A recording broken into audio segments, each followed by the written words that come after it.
ఫీజులు వసూలు చేసుకోవచ్చట. చూడండి ఏమంటారు, ప్రైవేట్ కాలేజీలకు హైకోర్టు ఆదేశాలు. ఇది చూడండి ఎంత తేడా ఉంటుంది, ఒక జడ్జిమెంట్ విషయంలో కూడా ఎంత మేనేజ్ చేస్తారనేది చూద్దాం ఒకసారి. ప్రభుత్వం ఇచ్చినటువంటి తాజా జియో 9 పై స్టే. గతంలో తాము ఇచ్చిన ఉత్తర్వులను బైపాస్ చేసేలా జియో తీసుకురావడం ఏంటని ప్రశ్న. హైకోర్టు అధికారాలను కించపరిచేలా జియో తెచ్చారన్నటువంటి పిటిషన్దారులు. నగదు బదిలీ మార్గదర్శకాల కోసమే జియో.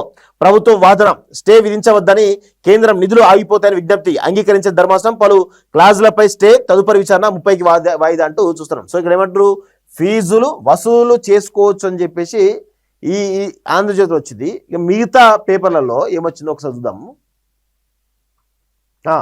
కాలేజీలు ఎలా నడవాలి, బకాయిలు చెల్లించరు, ఫీజులు వసూలు చేయొద్దంటే ఇలా. సర్కారుకు హైకోర్టు సూటి ప్రశ్న. 30 తేదీ తర్వాత జీవో నెంబర్ 9 పై స్టే. చూడండి 2 రకాల విభిన్నమైనటువంటి వాదనలు వచ్చినాయి.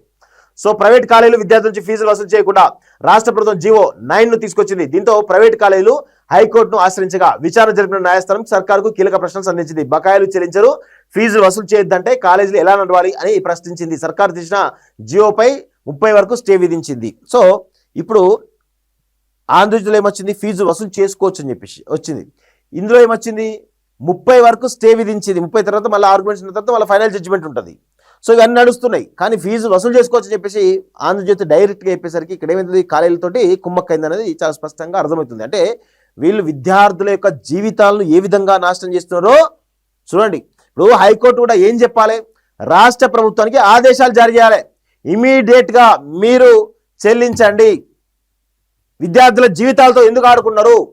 ప్రైవేట్ కాలేజీల మీద ప్రేమ ఉంటుంది ఎవరికి, న్యాయస్థానాలకు ఉంటుంది, న్యాయమూర్తులకు ఉంటుంది, ఇటు ప్రభుత్వాలకు ఉంటుంది. కానీ తమ యొక్క జీవితాలు నాశనం అవుతున్న విద్యార్థుల యొక్క పరిస్థితి గురించి కనీసం న్యాయ వ్యవస్థ మాట్లాడదు, న్యాయమూర్తులు మాట్లాడరు, రాష్ట్ర ప్రభుత్వం మాట్లాడదు, కాలేజీలు మాట్లాడరు, ఏం మాట్లాడవు. మరి ఇవే కాలేజీలు నిబంధనలకు విరుద్ధంగా నడుపుతా ఉన్నాయి. మరి దాని మీద కఠినమైన చర్యలు తీసుకునేటువంటి పరిస్థితి ఉందా మేము అడుగుతున్నాం. వాటి విషయంలో మాత్రం ఒక్క మాట కూడా మాట్లాడరు వీళ్ళెవరు. అంటే వ్యవస్థ ఎట్లా ఉందో చూడండి. విద్యార్థుల జీవితాలు నాశనమైనా పర్లేదు, వాళ్ళు డబ్బులు లేకుండా డబ్బులు కట్టించుకోవాలని చెప్పేసి న్యాయస్థానం చెప్తా ఉంటే ఏంది పరిస్థితి? మీరు చెప్పాల్సింది ఎవరికి, మొట్టికాయలు వేయాల్సింది ఎవరికి? రాష్ట్ర ప్రభుత్వానికి కదా మొట్టికాయలు వేయాల్సింది. ఇమీడియట్గా ముక్కు పిండి వాళ్ళకు డబ్బులు కట్టించే ప్రయత్నం న్యాయస్థానాలు చేయాలి కదా. కానీ విద్యార్థుల నుంచే డబ్బులు కట్టించాలంటే విద్యార్థులు ఎక్కడ తీసుకురావాలి డబ్బులు? ఫీజు రింబర్స్మెంట్ వస్తానంటే ఒక భరోసాతోటి పేద ప్రజలు లక్షలాది మంది చదువుకున్నారు. ఇప్పుడు లక్షల ఫీజులు కట్టుకుంటే వాళ్ళు డబ్బులు ఎక్కడ తీసుకురావాలి? వాళ్ళ జీవితాలు నాశనం చేస్తారా? అంటే చూడండి, ఈ దేశంలో న్యాయ వ్యవస్థ నుంచి మొదలుపెట్టుకుంటే, రాజకీయ వ్యవస్థ నుంచి మొదలుపెట్టుకుంటే, బ్యూరోక్రసీ నుంచి మొదలుపెట్టుకుంటే అన్ని వ్యవస్థలు కూడా ఒక అగ్రవర్ణాల కోసము లేకపోతే డబ్బులున్న వాళ్ళ కోసము పనిచేస్తూ ఉంటాయి తప్ప, పవర్ ఉన్నల కోసం పనిచేస్తూ ఉంటాయి తప్ప పేద ప్రజల కోసం పనిచేయవు అని చెప్పేసి మరొకసారి ఫీజు రింబర్స్మెంట్ అంశంలో నిరూపితమవుతుంది.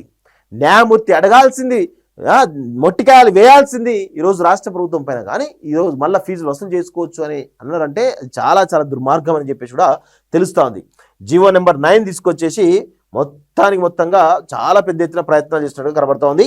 ఫీజు రింబర్స్మెంట్తో సంబంధం లేకుండా నేరుగా విద్యార్థుల నుంచి ప్రైవేట్ కాలేజ్ యాజమాన్యాలు ఫీజు వసూలు చేసుకోవచ్చని హైకోర్టు పునరుద్ఘాటించింది. విద్యార్థుల ఖాతాలో ఫీజు రింబర్స్మెంట్ జమ చేసే వరకు ప్రైవేట్ కాలేజీలు విద్యార్థుల ఖాతాలో ఫీజు రింబర్స్మెంట్ జమ చేసే వరకు ప్రైవేట్ కాలేజీలు ఫీజులు వసూలు చేయరాదని పేర్కొన్న జీవో 7 పై స్టే విధించిన తర్వాత మళ్ళీ అదే తరహా నిబంధనలతో ప్రభుత్వం జీవో 9 విడుదల చేయడం ఏమిటని అభ్యంతరం వ్యక్తం చేసింది. ఇది తమ ఉత్తర్వులను బైపాస్ చేసేలా ఉందని తెలిపింది అంటూ చూస్తున్నాం. జీవో 9లోని 5(2)(e), 10(2), 10(4), 12(1)(a) క్లాజులపై స్టే విధిస్తూ గురువారం ఆదేశాలు జారీ చేసింది అని చెప్పేసి తెలుస్తూ ఉంది. సో ఇది విద్యార్థుల మెడ మీద కత్తి పెట్టే వసూలు చేస్తున్నారు. అంటే వాస్తవంగా వైఎస్ రాజశేఖర రెడ్డి, ఎవరు అవునన్నా కాదన్నా వైఎస్ రాజశేఖర్ తీసుకొచ్చినటువంటి ఫీజు రింబర్స్మెంట్ పథకం ఎంతోమంది, కొన్ని లక్షలాది మందిని చదివించింది, లక్షలాది మంది జీవితాలు నిలబెట్టింది, వాళ్ళ కుటుంబాలు నిలబెట్టింది. ఈరోజు చాలామంది ఫీజు రింబర్స్మెంట్ తోటి చదువుకొని విదేశాలకు వెళ్ళి పెద్ద పెద్ద కంపెనీలో పనిచేస్తున్నారు. ఇది అందరూ గమనించాలి. ఇది వైఎస్ రాజశేఖర్ చేసినటువంటి ఒక మంచి పని అని చెప్పేసి కూడా మనం చెప్పొచ్చు. దాన్ని తర్వాత ఈరోజు కేసీఆర్ ఈ ఫీజు రింబర్స్మెంట్ ఎత్తేసేటువంటి ఒక భారీ కుట్రకు తెరలేపిండు. దానిలో భాగంగా ఇదంతా జరుగుతోంది. మీకు ఇందులో ఒక రకమైనటువంటి పరిస్థితి ఉంటుంది. ఫీజు రింబర్స్మెంట్ ఎత్తేసేటువంటి కుట్ర కావచ్చు, స్కూళ్ళ బంద్ కార్యక్రమం కావచ్చు. దీనివల్ల విద్యార్థులు ఒక దశ వారికి వచ్చి చదువుకొని ఆపేసేయాలి, ఆపేసి తమ జీవితాలు నాశనం చేసుకొని ఖాళీగా ఉంటే వీళ్ళు ఈరోజు చదువుకోలేకపోతే వీళ్ళు ఇప్పుడు రాజకీయ పార్టీల వెంబడి, లేకపోతే రాజకీయ పార్టీలో ఫుల్ టైమర్స్గా, లేకపోతే ఆర్ఎస్ఎస్కి ఫుల్ టైమర్స్గా, హిందూ వాహినికి ఫుల్ టైమర్స్గా, బజరంగ దళకు ఫుల్ టైమర్స్గా, విహెచ్పికి ఫుల్ టైమర్స్గా, కాంగ్రెస్కు ఫుల్ టైమర్స్గా, లేకపోతే ఎన్ఎస్ఏకి ఫుల్ టైమర్స్గా, ఇక రకరకాల రాజకీయ పార్టీలకు సంబంధించిన అనుబంధ విభాగాలు ఉంటాయి, వాళ్ళకి ఫుల్ టైమర్స్గా పనిచేస్తారనేటువంటి ఒక భారీ కుట్రతోటి అన్ని రాజకీయ పార్టీలు కలిసి ఈరోజు ఫీజు రింబర్స్మెంట్ ఎత్తేసేటువంటి కుట్ర జరుగుతూ ఉంది. అదేవిధంగా స్కూళ్లను తగ్గించి డ్రాప్ అవుట్స్ను పెంచే దిశగా ఒక కుట్రను బలంగా చేస్తున్నట్టుగా మనందరం కూడా గమనించండి. మీరు చూడండి, గత కొంతకాలంగా కొన్ని సంవత్సరాల క్రితం వరకు కూడా చాలామంది విద్యార్థులు చదువుకొని ప్రయోజకులైనరు, చదువుకొని ఉద్యోగాలు చేస్తూ ఉన్నారు, తమ కుటుంబాల్ని గడుపుతూ ఉన్నారు. ఎందుకు? వాళ్ళ ఒక సమాజంలో ఒక మంచి పేరు తెచ్చుకున్నారు కాబట్టి, మంచి చదువుకున్నారు కాబట్టి. చదివే లేకపోతే ఉద్యోగాలు ఎక్కడ వస్తాయి? చదివే లేకపోతే తమ కుటుంబాన్ని ఎట్లా పోషిస్తారు ఉద్యోగం చేసి? సో ఇప్పుడు ఏం జరుగుతుందంటే, గత కొంతకాలంగా కేసీఆర్ నుంచి మొదలుకొని బీజేపీ, కాంగ్రెస్ అన్ని ఒక లైన్లో ఏం చేస్తున్నారంటే ఒక కుట్ర పడుతున్నారు. ఈ ఫేజ్ రిమెంట్మెంట్ ఎత్తేస్తే చాలామంది పిల్లలు చదువుకోరు, చాలామంది పిల్లలు ఇంటర్మీడియట్ వరకు ఆపేసి ఇంట్లో ఖాళీగా ఉంటారు. అదేవిధంగా ఇప్పుడు స్కూళ్ళను తగ్గించడం వల్ల డ్రాప్ అవుట్స్ ఎక్కువ పెరుగుతున్నాయి. ఇప్పటికి కూడా మీరు గమనించండి, గత కొంతకాలంగా డ్రాప్ అవుట్స్ ఏవైతే ఉన్నాయో ఇంక్రీజ్ అవుతున్నాయి, డ్రాస్టిక్గా ఇంక్రీజ్ అవుతున్నాయి.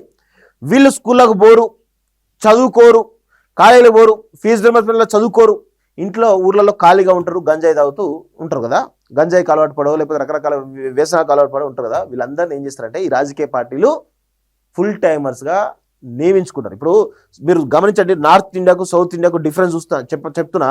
నార్త్ ఇండియాలో విపరీతమైనటువంటి అన్ఎంప్లాయ్మెంట్, విపరీతంగా ఖాళీగా ఉంటారు, వాళ్ళందరూ కూడా రాజకీయ పార్టీలకు అనుకూలంగా పనిచేస్తూ ఉంటారు. సౌత్ ఇండియాలో అట్లుండదు. సౌత్ ఇండియాలో చదువుకుంటారు, చదువుకొని ఉద్యోగాలు చేస్తూ ఉంటారు, తమ కుటుంబాలను పోషించుకొని ఈరోజు సమాజంలో మేము ఒక మంచి పేరు తెచ్చుకుంటారు, సమాజంలో వాళ్ళను ఒక గుర్తింపు ఉంటుంది. ఇప్పుడు ఏం జరుగుతుంది? సౌత్ ఇండియాలో ఈరోజు ఈ రాజకీయ పార్టీల కార్యకర్తలకు స్పేస్ చాలా తక్కువ. ఎవరైతే రాజకీయ పార్టీల కుటుంబాలకు సంబంధించిన వాళ్ళే ఉంటారు తప్ప పెద్దగా వేరే వాళ్ళు ఉండరు. అయితే ఇప్పుడు గత కొంతకాలం నుంచి 10-12 సంవత్సరం చాలా కొద్దిగా ఫీజు రింబర్స్మెంట్ పైన కుట్ర జరుగుతుంది. ఇప్పుడు రేవంత్ రెడ్డి గతంలో కేసీఆర్ చేసిండు, ఇప్పుడు రేవంత్ రెడ్డి పూర్తిగా ఎత్తేసే ప్రయత్నం చేస్తున్నాడు. అదేవిధంగా స్కూళ్ళను తగ్గించే ప్రయత్నం గతంలో కేసీఆర్ చేసిండు, ఇప్పుడు రేవంత్ రెడ్డి కూడా అంతే పకడ్బందీ ప్లాన్తో చేస్తున్నాడు. దీనివల్ల స్కూళ్ళల్లో డ్రాప్ అవుట్స్ పెరుగుతున్నాయి. సంవత్సరం 2014 నుంచి 2026 వరకు తీసుకోండి, డ్రాప్ అవుట్స్ ఎంత దారుణంగా పెరుగుతున్నాయో ఒకసారి గమనించండి. అదేవిధంగా ఇంటర్మీడియట్ తర్వాత డిగ్రీయో బీటెక్ చేసి ఈరోజు సమాజంలో ఒక ఉద్యోగం తెచ్చుకోవాలని చెప్పే పరిస్థితి కూడా ఉండకపోవడం వల్ల వీళ్ళు ఒక దశకు వచ్చేసి ఆగిపోవడం వల్ల వీళ్ళకి ఏం చేయాలని అర్థం కాక ఆర్ఎస్ఎస్లోకి పోతారు, ఫుల్ టైమర్గా బజరంగ్ దళకు పోతారు, లేకపోతే ఇంకా బీజేపీలోకి పోతారు, కాంగ్రెస్లో పోతారు, బీఆర్ఎస్లో పోతారు, పోయి మొత్తం పొలిటికల్ పార్టీల చుట్టూ తిరిగి తమ జీవితాలను పూర్తిగా నాశనం చేసుకునేటువంటి ఒక ప్రమాద గంటికలు ఉండబోతున్నాయి అనేది చాలా స్పష్టంగా తెలుసుకోవాలి. ఇది మామూలు విషయం కాదు. ఇది లోతులోగా ఆలోచిస్తే దీని వెనకాల పెద్ద కుట్ర దాగి ఉన్నది అనేది గమనించండి. ఎక్కడన్నా వీళ్ళు యూనివర్సిటీలో బలోపేతం చేస్తున్నారా? కనీసం చేయట్లేదు కదా. ఎడ్యుకేషన్ మినిస్టర్గా ఉన్నటువంటి రేవంత్ రెడ్డి ఎడ్యుకేషన్ మీద ఏం చేస్తున్నాడంటే ఏమీ లేదు. అంత తెలంగాణ పబ్లిక్ స్కూల్ అని చెప్పేసి మొత్తం రాష్ట్ర వ్యాప్తంగా ఉన్నటువంటి 23,000 స్కూళ్లను 4,000 స్కూళ్ళకు తగ్గించి పూర్తి స్థాయిలో డ్రాప్ అవుట్స్ పెంచేటువంటి ఒక కుట్రను రేవంత్ రెడ్డి చాలా పకడ్బందీగా అమలు చేస్తూ ఉన్నాడు. ఇది ఆర్ఎస్ఎస్ ఎజెండానా, లేకపోతే బీజేపీ ఎజెండానా, లేకపోతే అన్ని పార్టీలు కలిసి చేస్తున్నాయా, దోబూచులు ఆడుతున్నాయా, విద్యార్థుల జీవితాలతోటి ఆడుకుంటున్నారా అనేది కూడా స్పష్టంగా గుర్తుపెట్టుకోండి. ఇది నాకు చెప్పింది ఎవరో తెలుసా? ఒక ఆర్ఎస్ఎస్ కార్యకర్త చెప్పిండు. ఇది నాకు ఆర్ఎస్ఎస్ ప్రచారక దగ్గర ఉండేటువంటి ఒక కార్యకర్త చెప్పిండు. ఏమని చెప్పిండు అంటే, అన్న మీరు గమనిస్తున్నారో లేదో, విద్యా వ్యవస్థ ఈ సౌత్ ఇండియాలో విద్యను దూరం చేసేటువంటి ఒక ప్రయత్నం మేము చేస్తున్నాము అంటే ఆయన కొంత విభేదించింది, ఆర్ఎస్ విభేదించింది కాబట్టి ఆ విషయాలను తెలిసాయి. సో నార్త్ ఇండియాలో ఫుల్ టైమర్స్ ఎక్కువగా ఉన్నారు, సౌత్ ఇండియాలో ఫుల్ టైమర్స్ లేరు. మీరు గమనించండి, సౌత్ ఇండియాలో ఇప్పుడు అంతా కూడా ఎడ్యుకేషన్ మీద ఒక కుట్ర జరుగుతూ ఉంది. దాంతో ఫుల్ టైమర్స్ ఎక్కువ వచ్చే అవకాశం ఉంటుంది. అది ఆర్ఎస్ఎస్ కాదు, అన్ని పార్టీలు కూడా రావాలని చెప్పేసి అన్ని పార్టీలు కలిసే చేస్తున్నాయి, అన్ని ప్రభుత్వాలు కలిసే చేస్తున్నాయి. ఇదంతా కూడా గూడుపుట నడుస్తూ ఉంది. సౌత్ ఇండియాలో ఉన్నటువంటి ప్రజలందరికీ కూడా మొత్తం ఎక్కడ కూడా చదువుకోకుండా ఉద్యోగాలు రాకుండా ఒక భారీ కుట్ర చేస్తున్నారు అనేది చాలా స్పష్టంగా చెప్పడం జరిగింది. అదే విషయం మీకు చెప్తున్నాను.